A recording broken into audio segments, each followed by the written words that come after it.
Hi friends, welcome to வெற்றிக்கனி. நம்ம இந்த வீடியோவில் 2019 ஜனவரி மாதம் 13 to 16 பகுதி 1 முக்கிய நடப்புன்னு பார்க்க போகிறோம். அடுத்து வந்து பார்த்தீங்கன்னா பகுதி 2 இருக்குது, பகுதி 3 இருக்குது.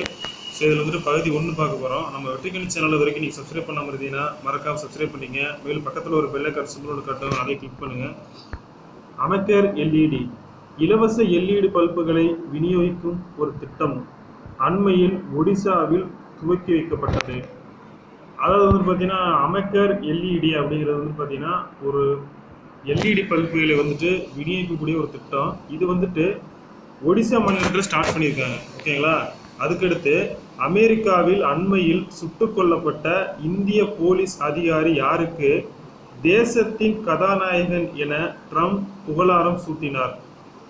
கார்பரல் சிங் அப்படிங்கிறவருக்கு. சரிங்களா? அதாவது அமெரிக்காவில் வந்துட்டு ரீசெண்டாக வந்து பார்த்தீங்கன்னா சுட்டுக் கொல்லப்பட்ட ஒரு போலீஸ் அதிகாரி வந்து இந்தியாவை சேர்ந்தவர். அவர் வந்துட்டு பார்த்தீங்கன்னா தேசத்தின் கதாநாயகன் அப்படின்னு சொல்லியிருக்காரு. யாருன்னு பார்த்தீங்கன்னா ட்ரம்ப்பு. நெக்ஸ்ட் வந்துட்டு பார்த்தீங்கன்னா டெமோக்ரஸி இண்டெக்ஸ் 2018, அதாவது பொருளியல் புலனாய்வு பிரிவின் எக்கனாமிஸ்ட் இன்டெலிஜென்ட் யூனிட் ஜனநாயக குறியீடு டெமோக்ரஸி இண்டெக்ஸ் 2018 இந்தியாவின் இடம் என்ன? இந்தியாவுக்கு வந்துட்டு பார்த்தீங்கன்னா 41வது இடம். நார்வே வந்து ஃபர்ஸ்ட் இடத்துல இருக்கிறாங்க. அதுக்கடுத்து மேற்கு வங்காளம் ஆயுஷ்மான் பாரத் திட்டத்திலிருந்து விலக காரணம் என்ன? மத்திய மாநில கூட்டு திட்டத்தில் மோடியின் புகைப்படத்தை பயன்படுத்தியது தொடர்பாக ஏற்பட்ட சர்ச்சையால். அதாவது வந்துட்டு பார்த்தீங்கன்னா அந்த திட்டத்தில் வந்துட்டு மோடியோட படம்லாம் இருக்குது அப்படின்னு சொல்லிட்டு அதில் வந்துட்டு மம்தா பானர்ஜி வந்து லைட்டாக கொஞ்சம் கடுப்பாயிட்டாங்க. ஸோ அதனால் எங்களுக்கு அந்த மாதிரிலாம் வேணாம்னு சொல்லிட்டு ஏற்பட்ட சில சர்ச்சையினால் விளையிட்டாங்க. அது வந்து ஒரு பொதுவான திட்டம். இதில் இதுக்கு வந்து நீங்கள் உங்களோட ஃபோட்டோஸ்லாம் சேர்க்குறீங்க அப்படின்னு சொல்லிட்டு. அதுக்கடுத்து வெஸ்ட் பெங்கால் ஜர்னலிஸ்ட் அசோசியேஷன் என்ற அமைப்பு திரைப்பட தயாரிப்பாளர் புத்ததேவ் தஸ்குப்தாவுக்கு வாழ்நாள் சாதனையாளர் விருது வழங்கி கௌரவித்தது. அதுக்கடுத்து NHRC national human rights commission தேசிய மனித உரிமைகள் ஆணையத்தின் தலைவராக நியமனம் செய்யப்பட்டவர் யார்? ஜெயதீப் கோவிந்த். ரொம்ப முக்கியமான விஷயங்க. ஓகேங்களா? அதுக்கடுத்து list of most powerful passport Henley passport index மிக சக்தி வாய்ந்த கடவுச்சீட்டு குறியீட்டு பட்டியலில் இந்தியா பெற்றுள்ள இடம் என்ன? இந்தியா 79வது இடம், ஜப்பான் முதலிடம். குறிப்பு: இந்திய பாஸ்போர்ட் வைத்திருப்பவர் 61 நாடுகளுக்கு பயணம் விசா இல்லாமல் செல்ல முடியும். அதுக்கடுத்து புதுடெல்லி தேசிய தூய்மை காற்று திட்டத்தை துவக்கியுள்ளது. அதாவது இந்தியாவில் எந்த மாநிலம் அண்மையில் தேசிய தூய்மை காற்று திட்டத்தை துவக்கியது அப்படின்னு சொல்லிட்டு கேட்டாங்கன்னா டெல்லி. ஓகேங்களா? அதுக்கடுத்து நேஷனல் ஸ்டாக் எக்ஸ்சேஞ்ச் NSE, அதாவது NSE என சொல்லக்கூடிய நேஷனல் ஸ்டாக் எக்ஸ்சேஞ்ச், அதாவது தேசிய பங்கு சந்தை, இதனுடைய புதிய தலைவராக நியமனம் செய்யப்பட்டவர் வந்து யார் அப்படின்னு பார்த்தீங்கன்னா அசோக் சாவ்லா அப்படிங்கிறவர். சரிங்களா?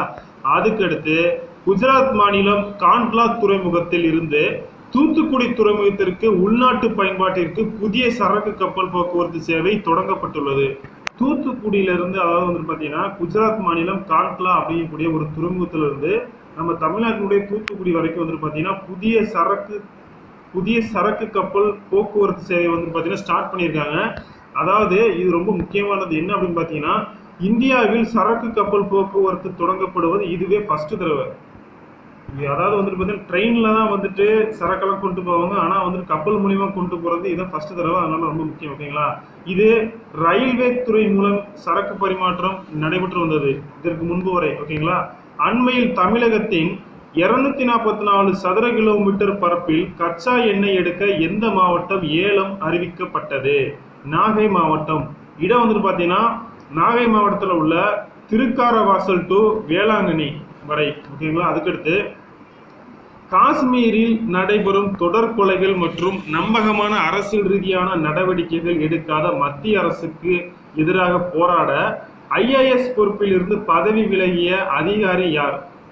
சபேசல் அப்படிங்கிறவர். சரிங்களா? இவர் வந்து பார்த்தீங்கன்னா IAS தேர்வில் முதலிடம் பிடித்த காஷ்மீரை சேர்ந்தவர்.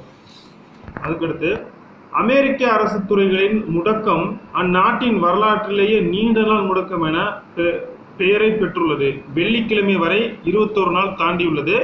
என்ன காரணம் அப்படின்னு பார்த்தீங்கன்னா மெக்சிகோ எல்லையில் பாதுகாப்பு சுவர் எழுப்ப $5.7 பில்லியன் ஒதுக்க நாடாளுமன்றம் ஒப்புதல் அளிக்க வேண்டும் என்று அண்மையில் ட்ரம்ப் வலியுறுத்தி வந்தார். அதனைத் தொடர்ந்து அதிபர் டிரம்புக்கும் எதிர்க்கட்சியான ஜனநாயக கட்சிக்கும் இடையே உடன்பாடு ஏற்படவில்லை.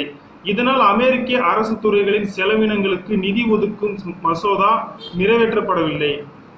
1917 ஜூலையில் முதலாம் உலகப் போரின் போது மூழ்கடிக்கப்பட்ட UC-61 நீர்மூழ்கி கப்பல் தற்போது அதன் எஞ்சிய பாகங்கள் பிரான்ஸ் கடற்பகுதியில் வெளிப்பட்டுள்ளதாக தகவல் வெளியாகியுள்ளது.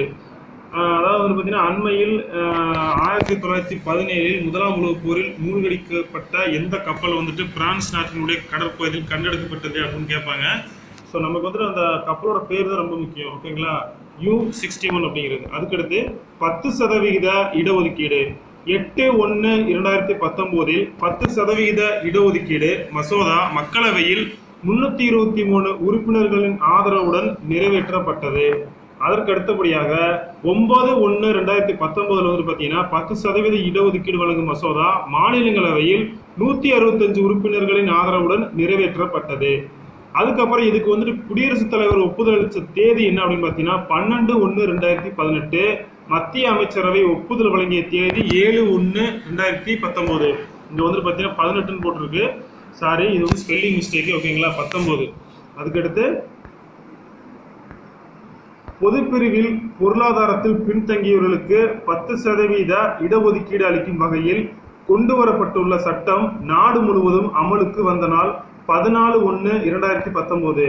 10% இடஒதுக்கீட்டை செயல்படுத்த ஏதுவாக கல்லூரிகளில் 25% இடங்கள் அதிகரிக்கப்படும் என மத்திய மனிதவள மேம்பாட்டுத்துறை மந்திரி பிரகாஷ் ஜவடேகர் கூறியுள்ளார். இது 2019 to 2020 இருந்து நடைமுறைக்கு வரும் என கூறப்பட்டுள்ளது. குஜராத்தில் வந்துட்டு 14/1/2019 என்ன பண்ணிட்டாங்கன்னா 10% இடஒதுக்கீடு வந்துட்டு அமல்படுத்திட்டாங்க. அதுக்கு அடுத்தபடியாக வந்து தெலுங்கானாவும் ஸ்டார்ட் பண்ணிட்டாங்க. சரிங்களா. அமெரிக்காவின் புதிய இந்திய தூதரக பொறுப்பேற்றவர் யார்? ஹர்ஷ்வர்தன் அப்படிங்கிறவர். அதுக்கடுத்து திருவண்ணாமலை மாவட்டத்துக்கு மத்திய அரசு விருது எதற்காக அப்படின்னு பார்த்தீங்கன்னா பெண் குழந்தைகளை காப்போம் படிக்க வைப்போம் என்ற மத்திய அரசின் திட்டங்களை சிறப்பாக செயல்படுத்தியதற்காக இவ்விருதினை திருவண்ணாமலை மாவட்ட ஆட்சியர் கந்தசாமி ஜனவரி 24 பெற உள்ளார். நெக்ஸ்ட், தூத்துக்குடி வஉசி துறைமுக பொறுப்பு கழக தலைவராக தாகி ராமச்சந்திரன் என்பவர் பொறுப்பேற்றுள்ளார். அதுக்கடுத்து நாட்டின் அந்நிய செலாவணி கையிருப்பு ஜனவரி 4 நிறைவு பெற்ற வாரத்தில் 39,608 கோடி டாலராக, அதாவது ரூபாய் 27.72 லட்சம் கோடி அதிகரித்துள்ளது. ஏர் இந்தியாவின் பயணிகள் வருவாய் நடப்பு நிதியாண்டின் 3வது காலாண்டில் 20% அதிகரித்துள்ளது. அமெரிக்காவில் வரும் 2020 நடைபெறவிருக்கும் அதிபர் தேர்தலில் போட்டியிடப் போவதாக ஹவாய் மாகாண MP துளசி காபர்ட் தெரிவித்துள்ளார். விழுப்புரத்தில் நடைபெற்ற தேசிய அளவிலான கையுந்து பந்து போட்டியில் பஞ்சாப் அணியை வீழ்த்தி தமிழக அணி சாம்பியன் பட்டம் வென்றுள்ளது. அண்மையில் நாசா தொலைநோக்கி மூலம் கண்டறிந்த புதிய கிரகத்தின் பெயர் என்ன? K2-288b அப்படிங்கிறது. இது போன்ற நடப்பு நிகழ்வுகளை தெரிந்து கொள்ள வெற்றிக்கணி யூடியூப் சேனலை பார்க்கவும். மேலும் கூடுதல் நடப்பு நிகழ்வு PDF வடிவில் தங்களுக்கு வேண்டுமெனில் வெற்றிக்கணி வாட்ஸ்அப் சேனல் நம்பரில் இணையவும். 90 80 768 956 நல்வெளி குட்பை பயிற்சி மையம், அரியலூர் மாவட்டம், பர்ணம் கிராமம். இந்த இலவச பயிற்சி மையத்தில் இணைய விரும்பினால் கீழ்கண்ட எண்ணை தொடர்பு கொள்ளவும். 70 100 21 004. நன்றி, வணக்கம்.